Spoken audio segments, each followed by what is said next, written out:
ओम नमः सिद्धेभ्यः। ओम नमः सिद्धेभ्यः। ओम नमः सिद्धेभ्यः। मंगलम भगवान वीरो मंगलम गौतम मुनि मंगलम कुंद कुंदाद्यो जैन धर्मोस्तु मंगलम सर्वमंगल मांगल्यम सर्वकल्याणकारकं प्रधानं सर्वधर्माणां जैनं जयतु शासनं जैनं जयतु शासनं सकले विभाव अभाव कर या आत्मकल्याण परमानंद सुबोधमय नमो सिद्ध भगवान। आत्म सिद्धि के मार्ग का जिसमें सुभग विधान उस समाधियुत तंत्र का करूं सुगम व्याख्यान।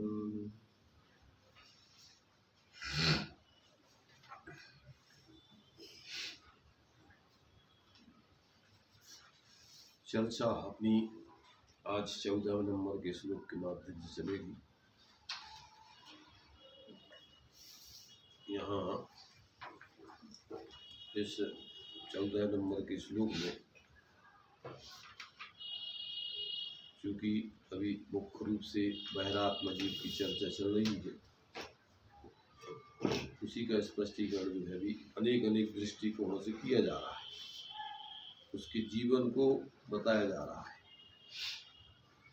उसका जीवन माने अपने सबका जीवन यहाँ पर दर्शाया जा रहा है कि अगर अपने जीवन में ऐसी मान्यताएं हो तो ये बहिरात्म होने की बुद्धि छोड़ने के लिए बताई जा रही है। अपन उसको जान करके कि ये अपने लिए दुख रूप है, दुख का कारण है, इसलिए अपन को इस प्रकार का जो जीवन है, मान्यता है, वो अपने लिए वास्तव में हितरूप नहीं है। आज तक उसी के कारण से अपनी 4 गति 84 लाभ योनियों की दशा चल रही है। उसको अपन समझ करके और छोड़ने के लिए बताया जा रहा है। यहाँ जब ये जीव अपने शरीर में ही अपनी कल्पना कर लेता है, देह को ही आत्मा मान लेता है, तो अन्य जो भी जीव हैं अपने उस देह से संबंधित माता पिता पत्नी पुत्र आदि आदि उन सबको भी देह से ही उनकी पहचान करता है और उनमें फिर अनेक प्रकार की रिश्तेदारी बना लेता है कल्पना से, और फिर अनेक प्रकार की उस रिश्तेदारी को निभाना अपना कर्तव्य समझता है और रात दिन उसी संकल्प विकल्प में मोह के उद्भावों में अज्ञान के भावों में जीवन उसका व्यतीत होता है।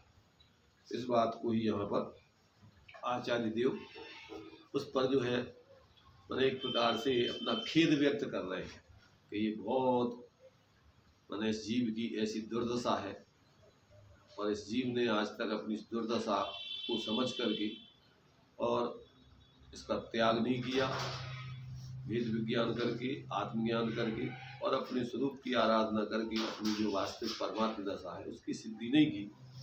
इसलिए ये चतुर्गति का पात्र करके आज भी इस संसार में विद्यमान है और आज भी यदि ये समझ करके अपना हित न करे और बहिर्मुखता को धारण करके और जीता रहेगा तो इसकी जो दशा चल रही है वो चलती रहेगी और अनेक प्रकार के जो एक इंद्री से लेकर के सबकी पंचेंद्रिय आदि तक के 4 गति के मिथ्या दृष्टि जीवों के दुख है वो सब ये जीव भोगता रहता है, पंच परावर्तन में घूमता रहता है। तो अब यहाँ पर उस 14वें छंद को पढ़ करके और आचार्य देव ने और टीकाकार आचार्य देव ने प्रभाचंद्र आचार्य देव ने जो खुलासा आदि किया है उसके माध्यम से अपन देखते हैं, विचार करते हैं। देहे स्वात्म दिया जाता पुत्र भार्यादि कल्पना संपत्ति मात्मनस्तस्थिर मन्यते हतं जगत्। जब तन में निज कल्पना, मम सुत तिय यह भाव।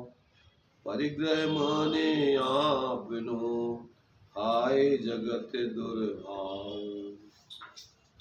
आचार्य जी कह रहे खेद व्यक्त करते हुए, हाय इस जगत के क्या दुर्भाव चल रहा है। ये इससे अपना ही अहित करते हुए और सुख की कल्पना चाह करते हुए भी दुख के कारणों को न छोड़ते हुए निरंतर ऐसे इन पराश्रित भावों से, जिसको दुर्भाव कह रहे आचार्य, खोटे भाव कह रहे, मिथ्या भाव कह रहे, दुरूप भाव कह रहे, आश्रव भाव आदि कहे जाते।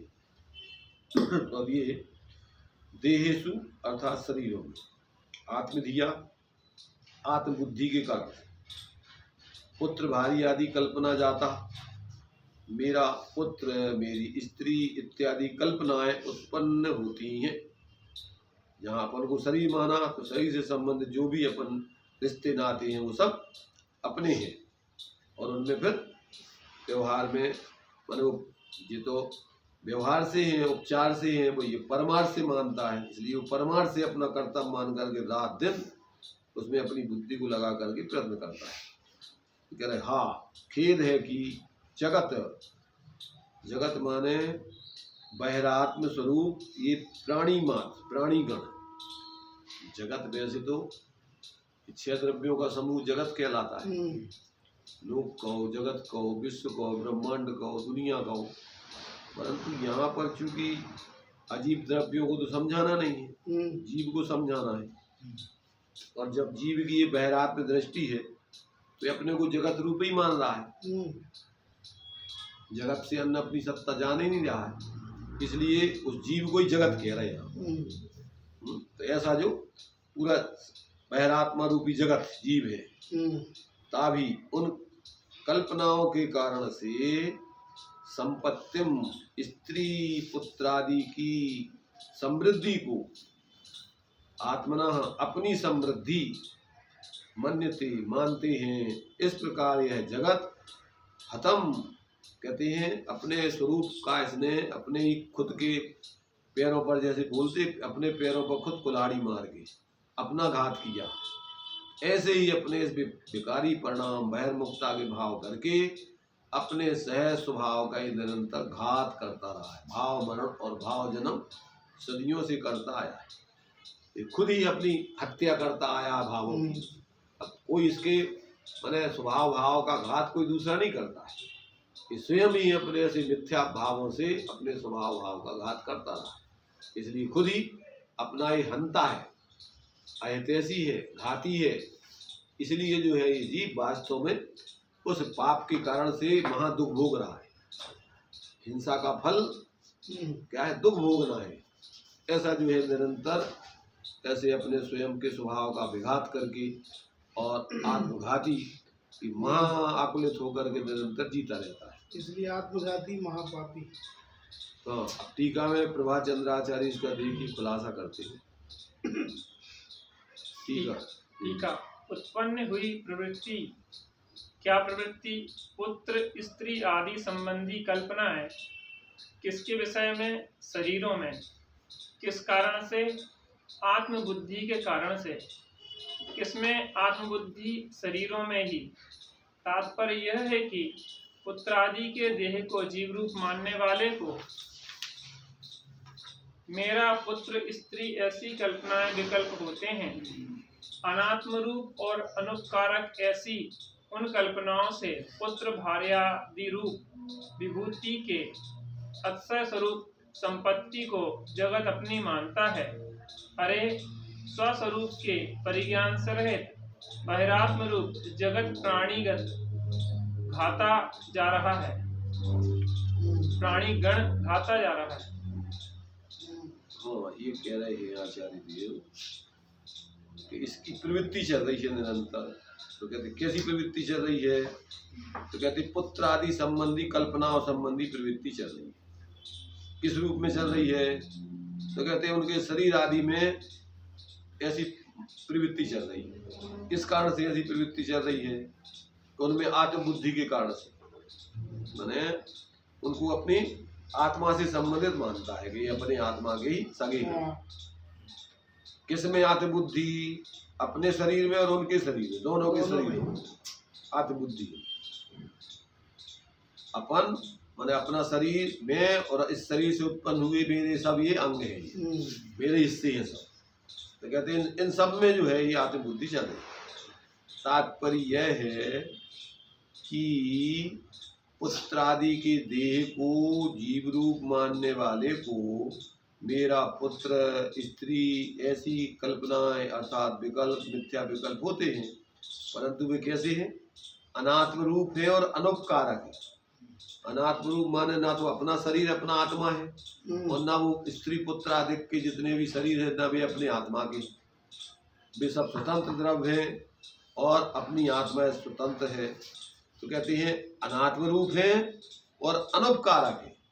अनुपकारक माने उससे अपना कोई आत्मा का उपकार हित नहीं सदता है, परंतु उनसे अपना हित मानता है और ऐसे आत्मा में आत्मबुद्धि करता है। ऐसी उन कल्पनाओं से पुत्र और स्त्री आदि रूप विभूति के अतिशय रूप संपत्ति को, माने जो इनकी अपने लिए इसको मानता है कि अपना वैभव है, जितना बड़ा परिवार हो, बच्चे हो, बाहर का अजीब पदार्थों का संग्रह हो, तो ये सब संपत्ति है अपनी। दो प्रकार की संपत्ति मानता है वो सब, आसमान जाति द्रव्य पर्याय रूप चेतन संपत्ति और अचेतन संपत्ति, जितने भी शरीर सही संयोग मकान रुपया पैसा ये सब अपनी संपत्ति मानता है। तो कहते हैं ये सब विभूति के अतिशय रूप संपत्ति को जगत अपनी मानता है। अरे स्वस्वरूप के परिज्ञान से रहित बहिरात्म रूप यह जगत प्राणीगण कहते निरंतर ऐसे अपने मिथ्या भावों से अपनी हिंसा कर रहे हैं, अपना घात कर रहे हैं। क्या कर रहे हैं? रात दिन एक कसाय कर करके, विकारी परिणाम कर करके आचार्य इसको ही हिंसा कह रहे हैं।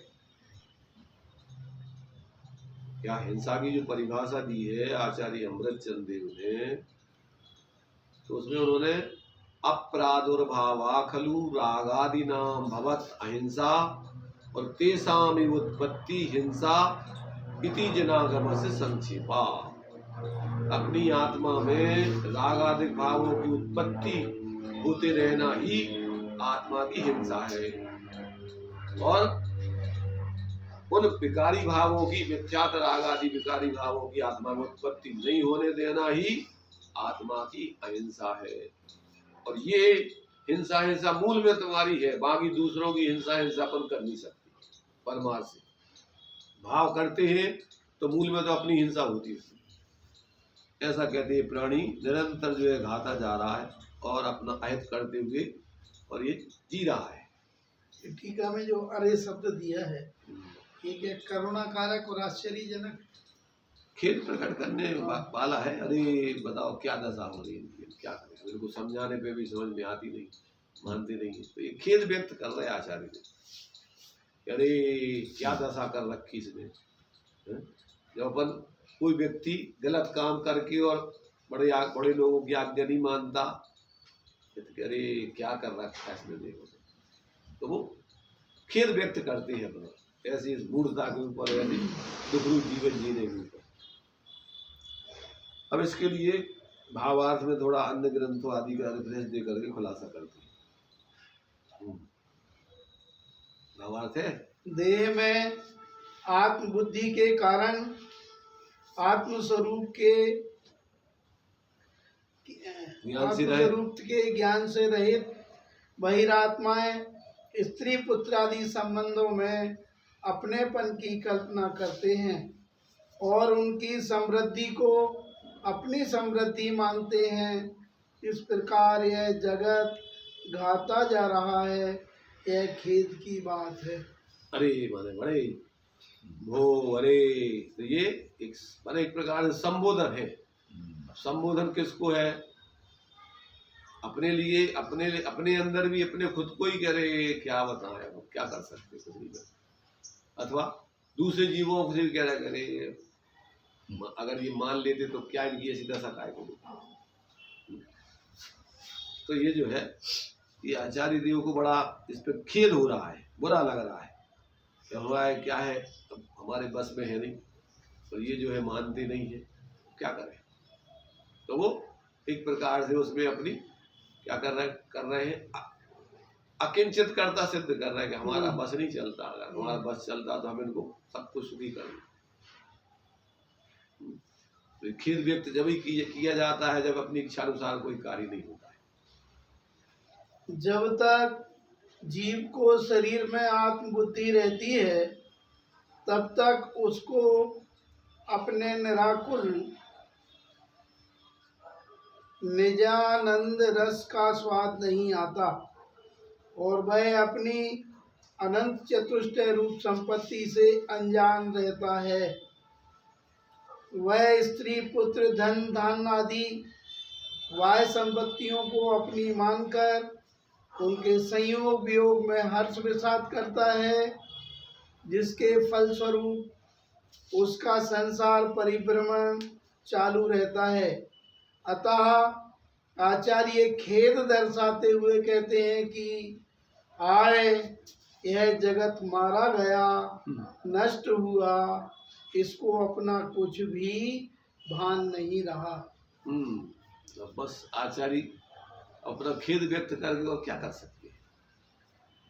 जब कोई व्यक्ति किसी कारण से मतलब हानि को स्वयं प्राप्त करता है तब उसको और तो कुछ उपाय है नहीं है, दूसरे व्यक्ति उसको कुछ नहीं कर सकते, तो बुरा लगता है, वो खेद व्यक्त करके और संतुष्ट होते हैं, क्या करें।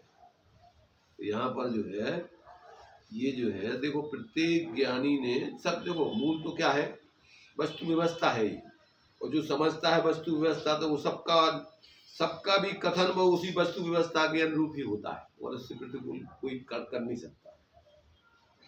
मैंने जो वस्तु व्यवस्था है उस वस्तु व्यवस्था का जब स्वरूप जिसको ज्ञान हो जाता है तो वस्तु व्यवस्था के विपरीत जो कार्य होते हैं तो सभी ज्ञानियों को बुरे लगते, सभी ज्ञानी जो है उस पर अपना खेद व्यक्त करते हैं और तो कोई उपाय है नहीं उनके पास, और संबोधन करते हैं कि भैया अभी भी चेत जा, अभी भी चेत जा, अभी भी सुधर जा। क्यों कि भाई सुधरने की जो है परिस्थिति तो प्रति समय है, अगर व्यक्ति अपनी गलती छोड़ के सुधरे तो सुधर सकता है, और इस मनुष्य पर्याय में ही है। तो मतलब ये कि इस मनुष्य पर्याय में सुधरने के चांस मुख्य रूप से है, क्योंकि ये समझदार प्राणी मनुष्य माना जाता है, इस पर्याय से ही इसको मोक्ष की सीधी प्राप्ति हो सकती है और इस पर्याय में ही उसके लिए बाहर की सारी अनुकूलता विशेष मिलती है शरीर आदि की। तो ये सारी चीजें अपने लिए जो है मनुष्य की मुख्यता से अपने लिए उपदेश दिया गया है। ऐसा जो है ये जीव के जो है कह रहे देखो कि अनादिकाल से जीव की क्या है ऐसी मिथ्या बुद्धि रही है, अनादि बुद्धि रही है, शरीर आदि में एकत्व बुद्धि रही है और अपने उस निराकुल स्वरूप को आज तक उसने जाने नहीं, अनुभव किया ही नहीं है और अपने स्वचतुष्टय और अनंत चतुष्टय, हाँ, अपनी संपत्ति स्वचतुष्टय रूप और अनंत चतुष्टय रूप उस दोनों प्रकार की संपत्ति से अनजान रहा है। क्या कहा? स्वचतुष्टय और अनंत चतुष्टय, ये दोनों प्रकार से अपन को वस्तु स्वरूप समझना चाहिए। स्वचतुष्टय और अनंत चतुष्टय में क्या अंतर है? स्वचतुष्टय मतलब मेरा द्रव्य क्षेत्र काल भाव और अनंत चतुष्टय जो अर्यंत अवस्था में प्रकट होता है वो। देखो स्वचतुष्टय तो प्रत्येक वस्तु का स्वरूप है, प्रत्येक वस्तु अपने द्रव्य रूप, अपने क्षेत्र रूप, अपने गुणादि रूप, अपनी पर्यायादि रूप, अपनी सीमा में रहती है। ये चौबंदी है उसकी, कहते भैया चाक चौबंदी, चारों तरफ से अपनी, जो पहले राजा लोग होते थे तो चारों तरफ उनकी दीवारें उठा करके किले उसकी वो बना लेते थे, परिक्रमा चाक चौबंदी करके सुरक्षा करते थे। अपनी सुरक्षा के लिए अपन को ये चाक अपनी मर्यादा हद का पता होना चाहिए, तब अपन उस हद से बाहर ना तो किसी को आने देंगे और ना अपन जाने का प्रयत्न करेंगे। तो ये अपनी पहले तो अपने स्वरूप की मर्यादा ये है, और ऐसे स्वरूप की मर्यादा को जो अपना स्वरूप समझ करके और उसी में रहता है, उसके फिर पर्याय में अनंत चतुष्टय की संपत्ति प्रकट होती है। ये द्रव्य का स्वरूप है और वो पर्याय का स्वाभाविक परिणमन है। कौन सा? अनंत चतुष्टय। जिसको स्वचतुष्टय का अपने रूप में अनुभव हो जाता है, उसका ही जीवन जीता है, तो उसकी पर्याय में फिर जो अंदर आत्मा में अनादिकाल से अपने स्वाभाविक गुणों का पर्याय में प्रकटपना नहीं हो रहा था, वो पूर्ण अनंत दर्शन, अनंत ज्ञान, अनंत शोक, अनंत वीर आदि जो है वो सब पर्याय में प्रकट होकर के उसका आनंद उसको जो है अनुभव में आने लगता है। ऐसा जो है यहाँ पर ये कह रहे हैं कि भैया इसको अपना आज तक अपनी निज सीमा का पता नहीं, अपना जो है निज अनंत चतुष्टय की संपत्ति का भोग आज तक किया नहीं, इससे अनजान है ये। इसलिए यहाँ कहते हैं कि यह अज्ञानता से स्त्री पुत्र धन धान्य आदि बाह्य संपत्तियों को अपना मानकर उनके संयोग वियोग में हर्ष विषाद करता है, जिसके फलस्वरूप उसका ये संसार परिभ्रमण चालू रहता है। अतः आचार्य देव खेद दर्शाते हुए कहते हैं कि हाय, यह जगत मारा गया, नष्ट हुआ, इसको अपना कुछ भी भान नहीं रहा, ये अपनी कोई सुरक्षा नहीं कर रहा। और भी विशेष स्पष्टीकरण दिया है कुछ ग्रंथों का खुलासा दे करके। तथा किसी समय किसी प्रकार अपनी इच्छा अनुसार परिणमन देखकर यह जीव उन स्त्री पुत्र आदि में अहंकार ममकार करता है और उसी बुद्धि से उनको उपजाने की, बढ़ाने की तथा रक्षा करने की चिंता द्वारा निरंतर आकुल रहता है। नाना प्रकार के दुख वेद कर भी उनका भला चाहता है। देखो ये जो है यहाँ पर एक जो है इन्होंने इन्हीं आचार्य देव का जो एक इष्टोपदेश नाम का ग्रंथ है, उस इष्टोपदेश नाम के ग्रंथ का 8वां छंद है ये लगभग। उसमें अर्थ जो है क्या किया है, देखिए ना इसका अर्थ क्या किया है, नीचे जो रेफरेंस दिया है। अच्छा, नीचे बपुर ग्रहम धनम दारहा पुत्रा मित्राणि शत्रवा सर्वथान्य स्वभावानि मूढ़ा स्वानि प्रपद्यते। अर्थात जिनके चित्त में क्षोभ। ये क्या है, सुनो, ये क्या है, इसका अर्थ नहीं है, गलत छाप दिया। अच्छा, ये तो है 36 नंबर के श्लोक का। अच्छा अच्छा अच्छा, नीचे अर्थ दे दिया इन्हें, इष्टोपदेश कलश 8 लिख दिया। अच्छा, और छंद अर्थ दे दिया उनने 36 नंबर के कलश का डाल दिया। अच्छा अच्छा, गलत छप गया वो। देखो इसमें 36 नंबर के, इसमें पेज नंबर क्या है उसमें? 55 हम बता दें एक बार। नहीं, ये मौसमार प्रकाशक इष्टोपदेश नीचे दिया हुआ है। अच्छा अच्छा,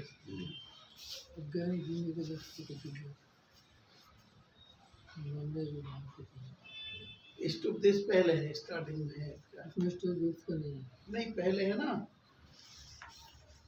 इसी पहले इधर ये इष्टोपदेश है, इधर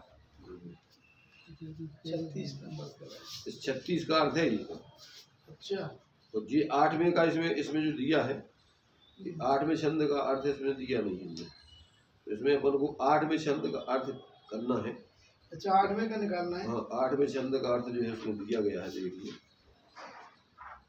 ये 8 नंबर का छंद है, इसमें दिया है तन धन भवन सुतिया शत्रु मित्र सब ही है सर्वथा, मित्र सब ही सर्वथा है भिन्न मुझसे मूढ़ माने सत्यमय सबको सदा। शरीर, बपू मतलब शरीर, ग्रहम हिंदी ही पढ़ जाओ। अच्छा, घर, तन, स्त्री, पुत्र, मित्र, शत्रु, सर्वथा चैतन्य स्वभाव से भिन्न स्वभाव वाले हैं, तो भी अज्ञानी जीव उनको अपने मानता है। इसका अर्थ तो ये हुआ जो ऊपर जो श्लोक लिखा, और इसमें इन्हें 36 का दे दिया, वो गलत है। वो ज्ञानी जीव जो है कैसे एकांत आदि में साधना करते हैं, वो तो उनका दे दिया उसने।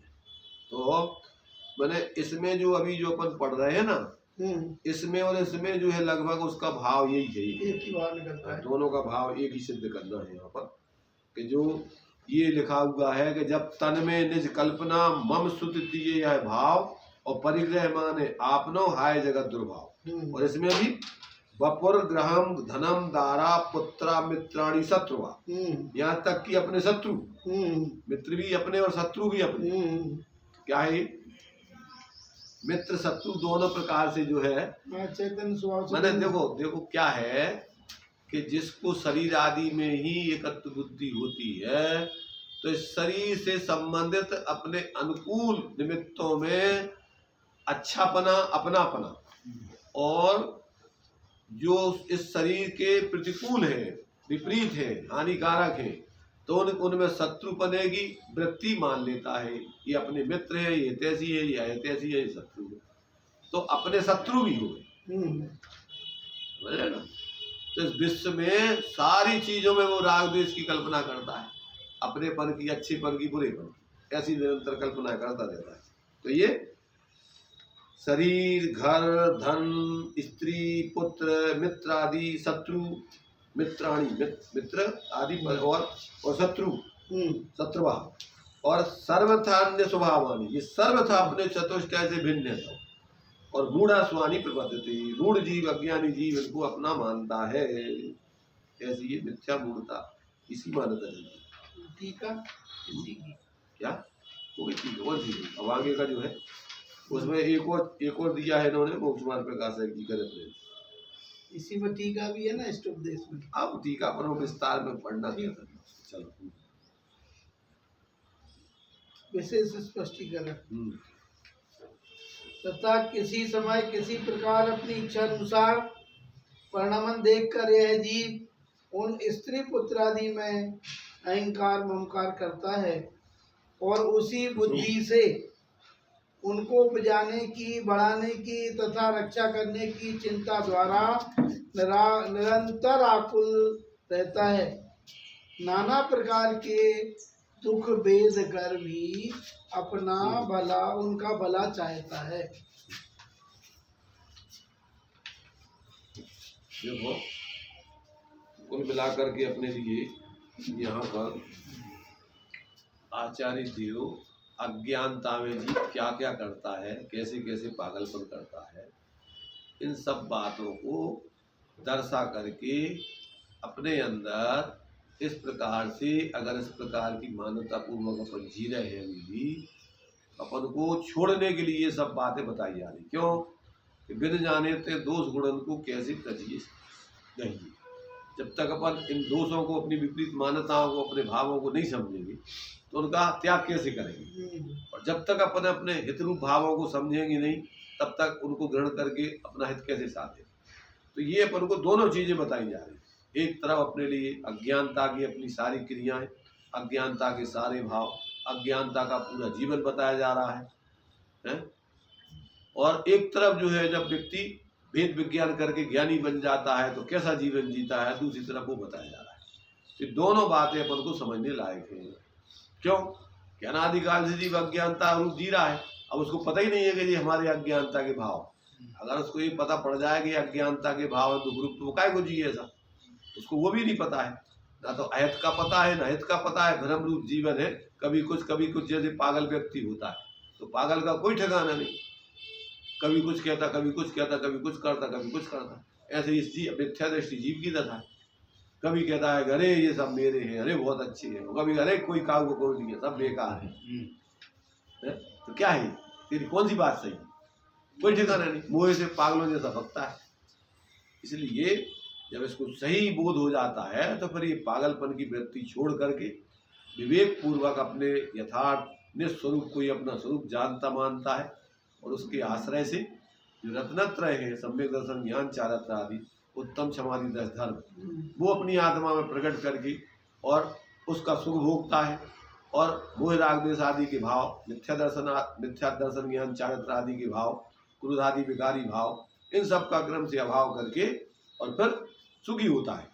तो ये अपन को सारी बातें यहाँ विशेष रूप से बताई जा रही हैं। तो इसमें अपने लिए ये मोक्ष मार्ग प्रकाशक जी का एक रेफरेंस दिया गया कि मिथ्या दर्शन द्वारा यह जीव किसी समय बाह्य सामग्री का संयोग होने पर उसको भी अपनी मानता है। माने जीवों को तो अपना मानता ही है, अजीवों को भी मानता है। पुत्र, स्त्री, धन, धान, हाथी, घोड़ा, मंदिर, मकान और नौकर, चाकर आदि जो स्वयं से प्रत्यक्ष भिन्न है, सदा काल अपने अधीन नहीं है, ऐसे स्वयं को ज्ञात होता है कि सदा काल अपने अधीन नहीं है। ऐसा इसको क्या है, स्वयं को ज्ञात हो तो भी उसमें ममकार करता है। देखो इसमें सदा काल अपने अधीन नहीं, ऐसा स्वयं को ज्ञात हो, तो सदा काल अपने अधीन नहीं, इसके दो अर्थ होते हैं। क्या कहा, एक तो व्यवहार से कभी पुण्य के उदय से अपने अनुकूल दिखते, कभी अपने अनुकूल नहीं दिखते, इसलिए इस अपेक्षा से सदा काल अपने अनुकूल नहीं है, ये अपन देख रहे हैं कि कभी ये अपने विपरीत हो जाते हैं, कभी अनुकूल हो जाते हैं, तो ये सदा काल अपने अनुकूल नहीं है। और दूसरा, तात्विक दृष्टि के सदा काल अपने अनुकूल है ही नहीं, अपने अधीन है ही नहीं। क्या है भी नहीं, हो भी नहीं सकते भाई। जो तात्विक दृष्टि है, तो तात्विक दृष्टि से तो ये सदा काल अपने अधीन नहीं है, वे अपने स्वयं के अधीन है, उनका स्वयं का पाठ उनके अधीन। तो ऐसा स्वयं को, जिसको अगर तत्व विचार करे तो उसको स्वयं को ज्ञात होता है, तो भी उनमें ममकार करता है। पुत्र आदि में यह है, वह मैं ही हूँ। अपन कहते भैया अगर पुत्र होगा तो हमारा हम ही जिंदा है, मान हमारा नाम रहेगा। अरे किसका नाम, कैसा नाम, क्या नाम? तो इस प्रकार से कहते पुत्र आदि में यह है सो मैं ही हूँ, ऐसी भी किसी समय भ्रमरूप बुद्धि होती है। मिथ्या दर्शन से शरीर आदि का स्वरूप भी अन्यथा ही भाषित होता है। जैसा ये है वैसा भाषित नहीं होता, और जैसा नहीं है वैसा भाषित होता है। ये सब इसकी भ्रांति जन्य जो स्थिति जो है अनादिकाल की चल रही है। अब इसमें जो है इन्होंने एक ये जो नीचे की लाइन है, मिथ्या दर्शन से शरीर आदि का स्वरूप भी अन्यथा ही भासता है। अरे भाई, जीवों का तो अन्यथा पना है ही, जो समझ में आ रहा है। पुत्र आदि भी तो जीवों की बात मिथ्या दर्शन से लिखा है इसमें, और कोई सम्यक दर्शन से अन्यथा भाषित होगी। अच्छा, मिथ्या दर्शन से तो अन्यथा भाषित हो गई हो, जिस अजीब आदि जो है, हाँ, जैसा है वैसा नहीं भासता, तो सम्यक दर्शन से भाषित होगी, अन्यथा भासता है। सही है, ठीक है। अब यहाँ पर जो है इसमें इन्होंने जो भावार्थ वगैरह दिया है, इसमें थोड़ा और सामान्य लोगों को समझने की दृष्टि से खुलासा विशेष है। ये इसको कोटेशन मरने के भाव से जिए हैं? मरने के भाव से जिए नहीं, इसमें तो नहीं एक दिया है। कोटेशन दृष्टि के निदान का है ये। हाँ, पढ़ो क्या है। अज्ञानी जीने के लक्ष्य से जी रहे हैं, इसलिए उन्हें मरण अच्छा नहीं लगता। मृत्यु आने पर भी उन्हें जीने का लक्ष्य बना रहता है। ज्ञानी तो मरने के लक्ष्य से ही जीते हैं, इसलिए पहले से ही परीक्षा और प्रयोग तैयारी कर रखी है। फिर वे मृत्यु का आनंद पूर्वक स्वागत करते हैं। उनको मृत्यु का अवसर महोत्सव के समान होता है, इसलिए आनंद पूर्वक शरीर का त्याग करते हैं। जीने के भाव से तो अनंत बार जिया है, परंतु मरण के भाव से कभी नहीं जिया। मरने के भाव से जिए तो उसे पुनः जन्म धारण करना ही ना पड़े। इसमें देखो क्या है, एक कथन होता है व्यवहारिक, एक होता है पारमार्थिक। ये कथन व्यवहारिक दृष्टि से समझ, पारमार्थिक दृष्टि से तो आज तक इसने जीवन को समझा ही नहीं, और पारमार्थिक दृष्टि से अपना मरण होता ही नहीं है। द्रव्य का पर्याय चूंकि परिवर्तनशील ही है, तो ये जो है व्यवहारिक दृष्टि की बात है। ठीक है कि आज तक मरने के लक्ष्य से या मरने की तैयारी पूर्वक आज तक इसने मरण नहीं किया। तो यहाँ जो बात बताई जा रही है, किस पर्याय असमान जाति द्रव्य पर्याय को माने अपनी न समझ करके, और इसका तो नियम से संयोग हुआ है तो वियोग हो गई, ऐसा ज्ञानियों को भेद विज्ञान पूर्वक सदा काल जैसे विद्यार्थी परीक्षा की हमेशा तैयारी रखता है, ऐसे इस शरीर के वियोग होने का भी अंदर में बराबर तैयारी रख करके माने भेद विज्ञान करते हुए अपने स्वरूप को अलग ग्रहण करते हुए रहता है। और जिस समय जो विद्यार्थी पढ़ करके तैयारी करता है तो परीक्षा आने पर खुशी होती है उसको, क्योंकि आगे की क्लास में जाएगा वो उससे, और नहीं परीक्षा होगी तो उसको साल खराब हो जाएगी ऐसा लगता है। तो ऐसे ज्ञानियों को दो कि जब उसने भेद विज्ञान करके शरीर से पृथक अपने स्वरूप को जानी है, तो शरीर की जो है वास्तव में अपने शरीर से पृथकता हो जाए व्यवहार में, तो उसके लिए बराबर वो देखता है कि हमने जो है समझा है, देखो उसके अपने लिए परीक्षा में हम सजा पास होते कि नहीं, तो उसके लिए अगर वो आती है तो उसकी प्रसन्नता होकर के वो बड़ा उत्साह के साथ और उसमें पास होता है, अर्थात अपने सह स्वभाव ज्ञाता दृष्टा स्वरूप के अवलंबन से, और इस शरीर से निर्ममत होकर के शरीर को छोड़ के समाधि बन करके और आगे भाव में जाता है, तो आगे फिर जन्म मरण उसको मिलेगा नहीं। एक बार यदि जीव समाधि मरण कर ले तो फिर आगे बार बार जन्म मरण का चक्कर नहीं बनता। एक बार अगर ये मौत को सामना कर ले, आज तक इस जीव ने मौत का सामना नहीं किया, मौत आती है और बेहोश हो जाता है और घबरा जाता है। वो मौत क्या? मौत माने इस शरीर का जो संयोग है, इस शरीर का वियोग होते हुए, भाई मौत तो कोई वास्तव में वस्तु की कोई वस्तु है नहीं। वस्तु माने सिर्फ पर्याय से पर्यांतर होना है, और संयोगों का सिर्फ अलग थे और अलग होना है व्यवहार में। तो वो जो है ज्ञानी जीवों को बराबर इसका भेद विज्ञान होता है, इसलिए उनको इसमें कोई शल्य नहीं होती, किसी प्रकार की आकुलता नहीं होती, कोई घबराहट नहीं होती, सदा काल वो तैयार रहते हैं। पढ़ा हुआ विद्यार्थी कभी भी तुम कुछ भी पूछ लो वो परीक्षा देने तैयार, और जो पढ़ते नहीं है वे भयभीत होते, वे भगवान के सामने नारियल फोड़ने जाते हैं अगरबत्ती लगाने परीक्षा के टाइम पे या रिजल्ट के समय। हे भगवान हमारा रिजल्ट अच्छा आ जाए, रिजल्ट अच्छा कहाँ से आ जाए? परीक्षा में लोगों ने भगवान को अगरबत्ती लगाए थे अच्छे नंबर आ जाएगा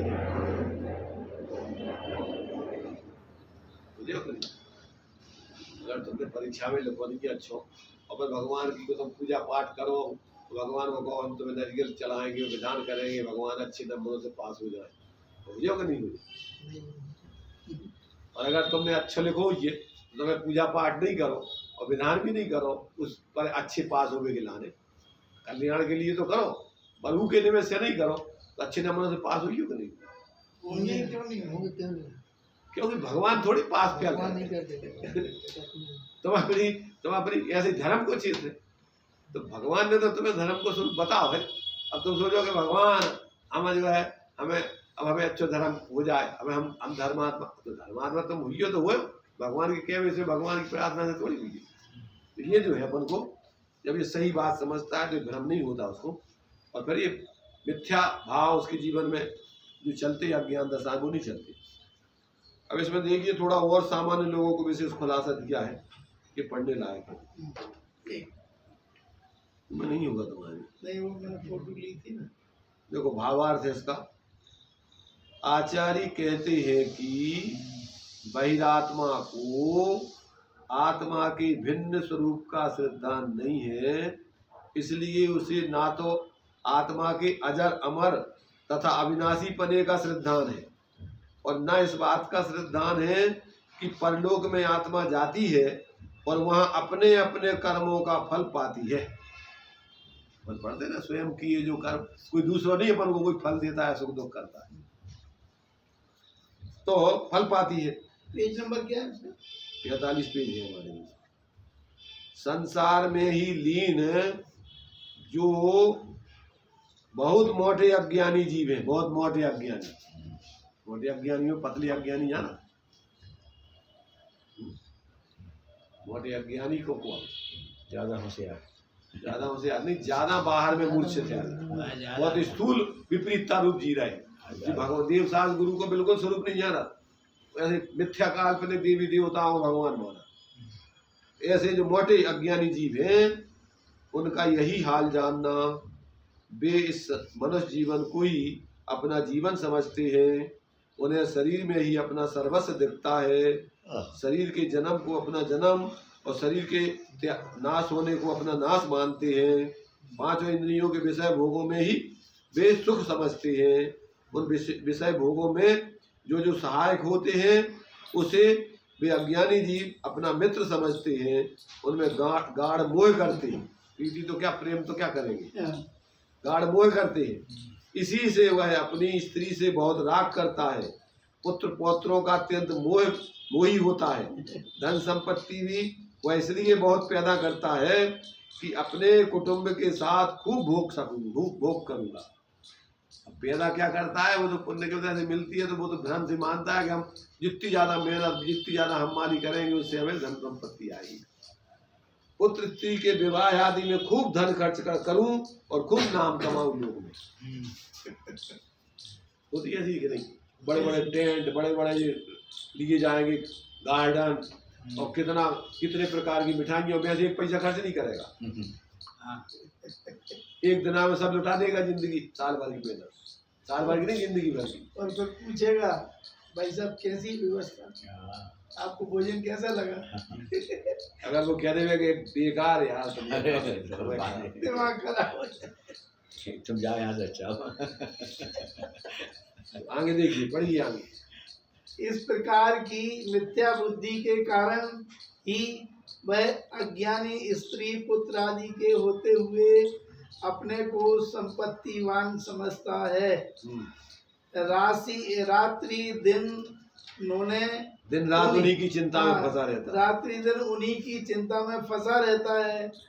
उनके संबंध से इसको जीवन भर के लिए इतना काम हो जाता है कि यदि 1000 वर्ष की इसकी आयु हो तब भी इसका काम समाप्त ना हो।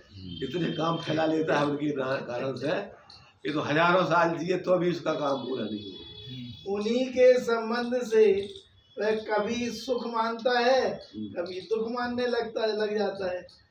जब स्त्री पुत्र आदि स्वस्थ होते हैं तब सुख, और जब वे रोगी शोकी होते हैं तब दुख मान लेता है। स्त्री के वस्त्र आभूषण आदि बनाने का, पुत्र जन्म के प्रबंध का,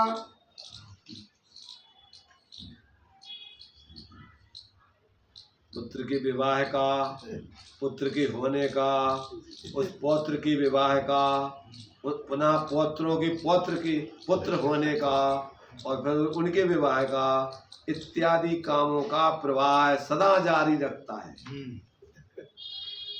एक के बाद योजनाएं चलती रहती हैं। ऐसी उसकी लालसा होती है।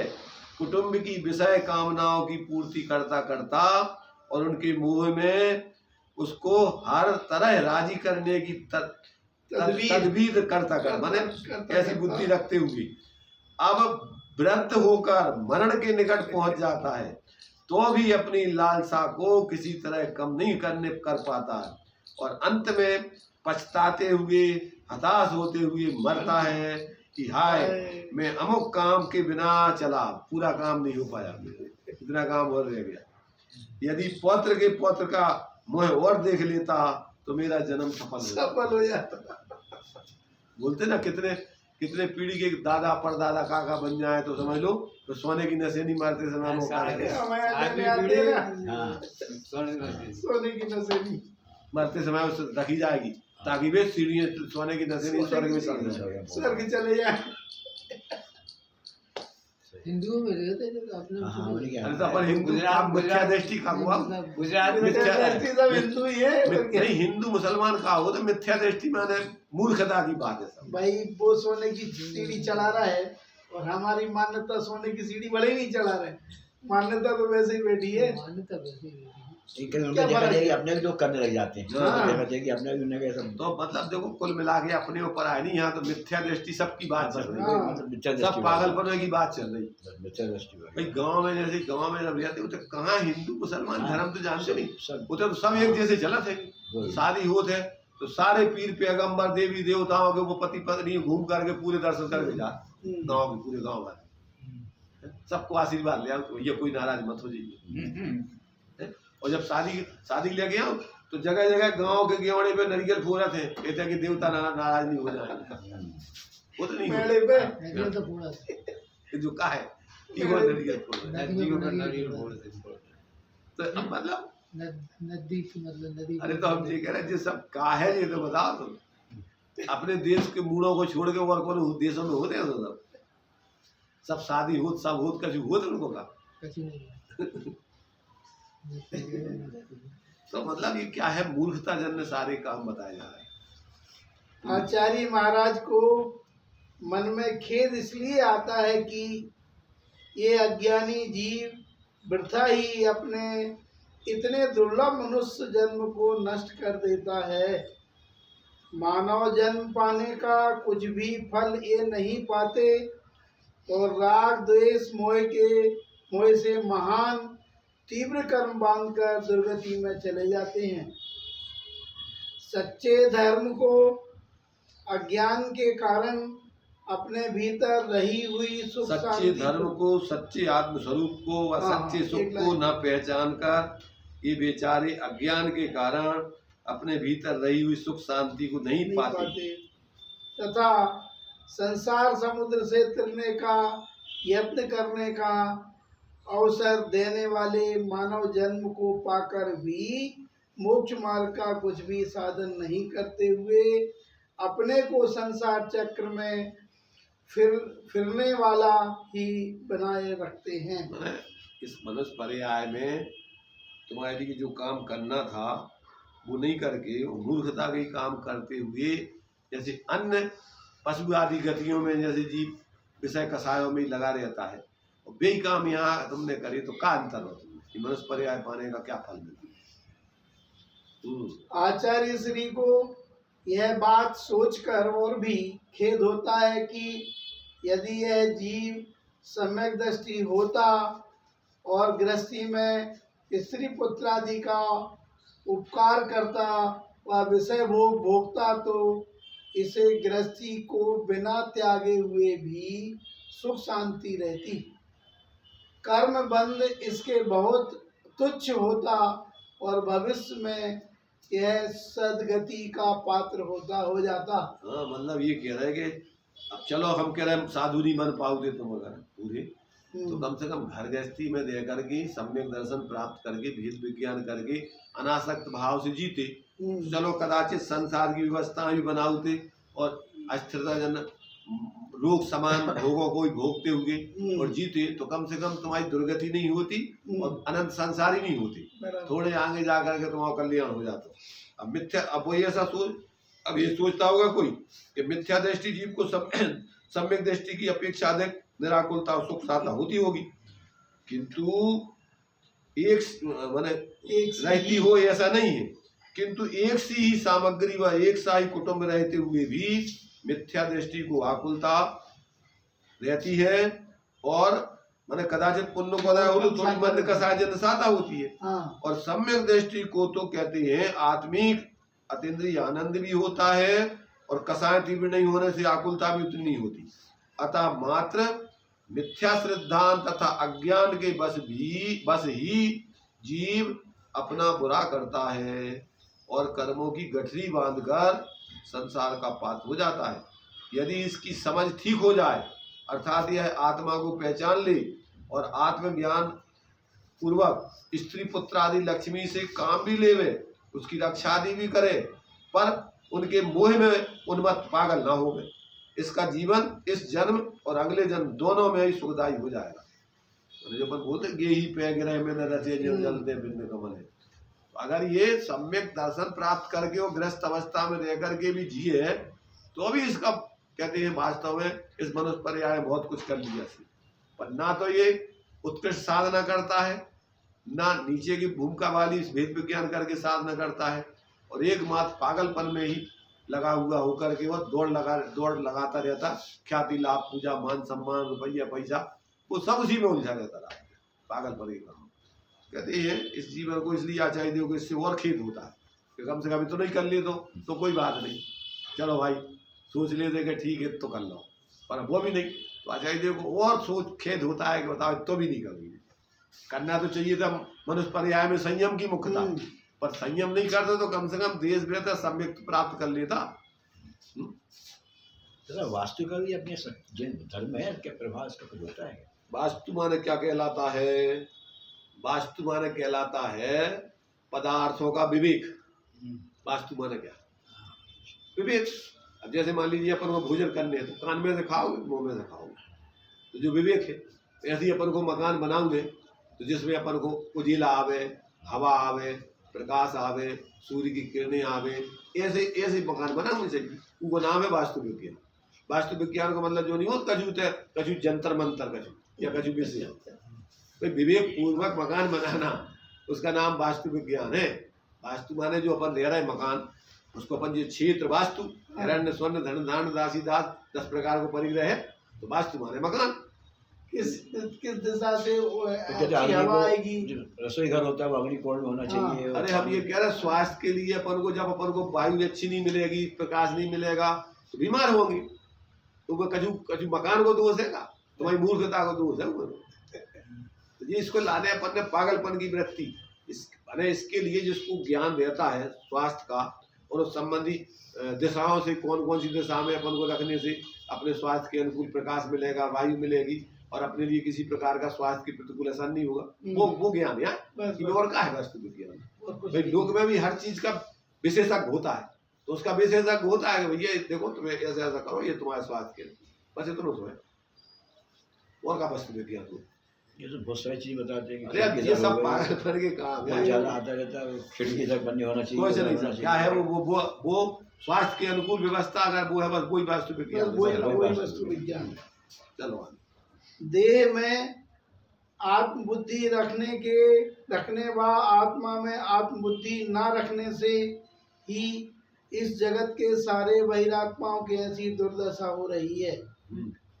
कुछ ज्ञानी अंतरात्माओं के सिवाय सारा ही जगत अपने स्वरूप के ज्ञान से बाहर रहता हुआ भ्रष्ट हो रहा है।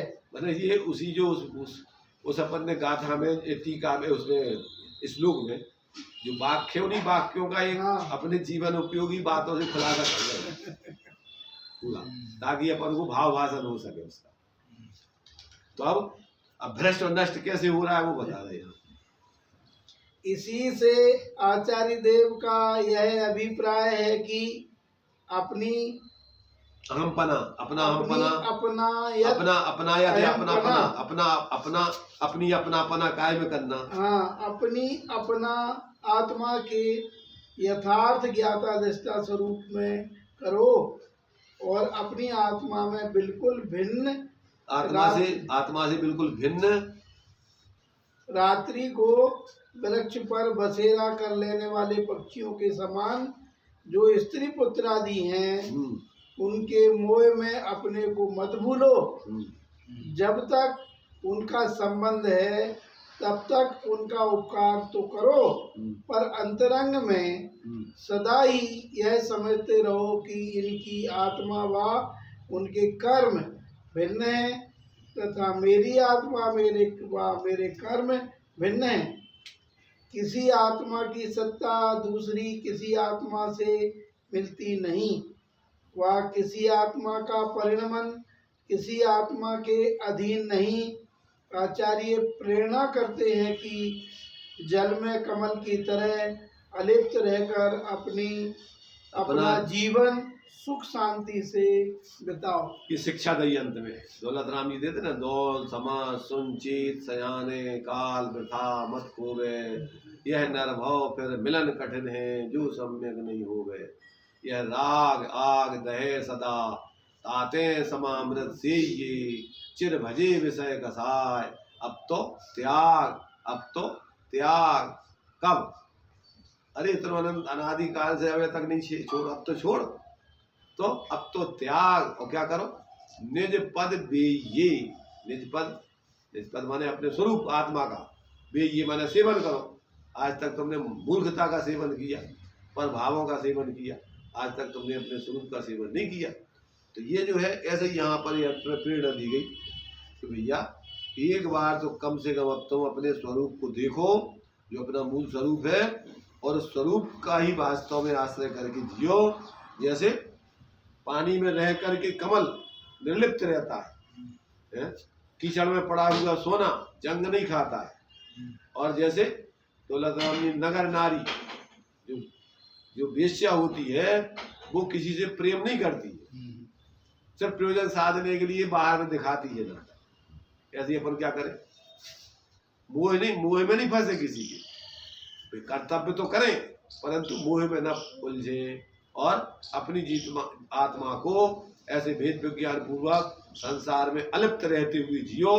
और अलिप्त रह करके जियोगे तो डूबोगे नहीं, सड़ोगे नहीं, और अगर लिप्त होकर के जियोगे तो क्या होगा, डूब जाओगे, सड़ जाओगे, गति में दुम भोगोगे। इस प्रकार से ये अपन को इस श्लोक में आचार्य देव ने बहिरात्मा जीव के लिए ऐसा अनेक अनेक दृष्टिकोणों से उसकी मूर्खता को बता करके उसको छोड़ने की प्रेरणा दी है। यदि अपन वास्तव में अपना हित चाहते हैं तो आचार्यों की स्मरणा को समझें और उनके बताए हुए मार्ग को जीवन में अपना करके अपनी आत्मा का हित करें। अब आगे जो है, अभी तो इसका और अपना आत्मिक दृष्टि से विशेष खुलासा है।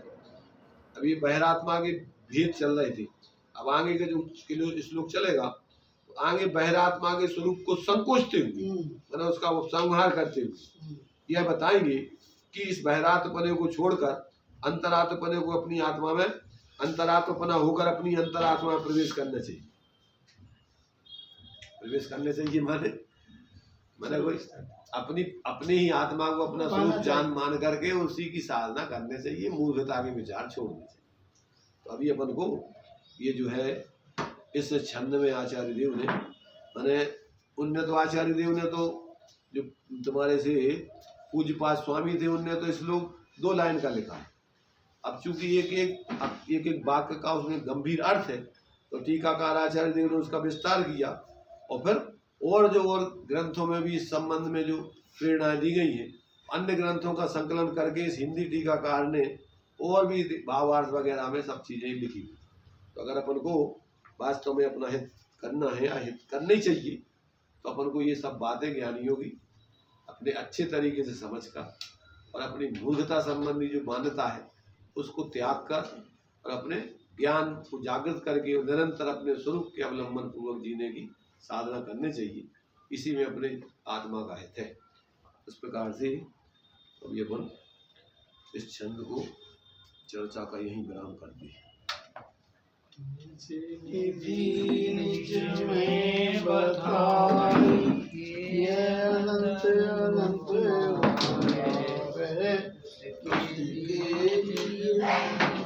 वाणी वंदना सतवार।